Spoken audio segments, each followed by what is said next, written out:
আগের মতো এবার কোনো পাতানো নির্বাচন হবে না বলে জানিয়েছেন প্রধান নির্বাচন কমিশনার এএমএম নাসির উদ্দিন। সকালে আগারগাঁও ইসি সচিবালয় প্রাঙ্গণে মনোনয়ন বাতিল ও গ্রহণের বিরুদ্ধে আপিল আবেদনের বুথ পরিদর্শন শেষে এসব কথা বলেন তিনি। সিইসি জানায়, যারা আবেদন করেছেন আইনি ভিত্তিতে তা সমাধান করা হবে। নির্বাচন কমিশন ইনসাফে বিশ্বাসী উল্লেখ করে তিনি বলেন, সবাই ন্যায় বিচার পাবেন। এদিকে সকাল থেকেই দেশের বিভিন্ন প্রান্ত থেকে আপিল করতে ইসিতে আসছেন আবেদনকারীরা, যার কার্যক্রম কাল শেষ হবে। পরে 10 থেকে 18 জানুয়ারি পর্যন্ত চলবে আপিল শুনানি। এর আগে গত 3 দিনে 295টি আপিল আবেদন জমা পড়েছে। রিটার্নিং অফিসারের ক্ষমতা আছে, আইন ওনাদেরকে ক্ষমতা দিয়েছে সিদ্ধান্ত নেওয়ার জন্য। তো ওনাদের সিদ্ধান্ত ওনারা দিয়েছেন, এবং যারা আপিলে যখন আমাদের কাছে আসবে, আমরা আমাদের আইন অনুযায়ী যা করার আমরা কমিশন থেকে সিদ্ধান্ত দেব।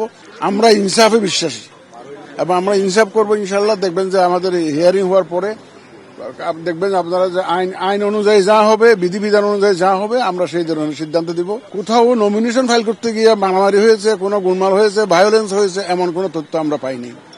এটা একটা ভালো দিক।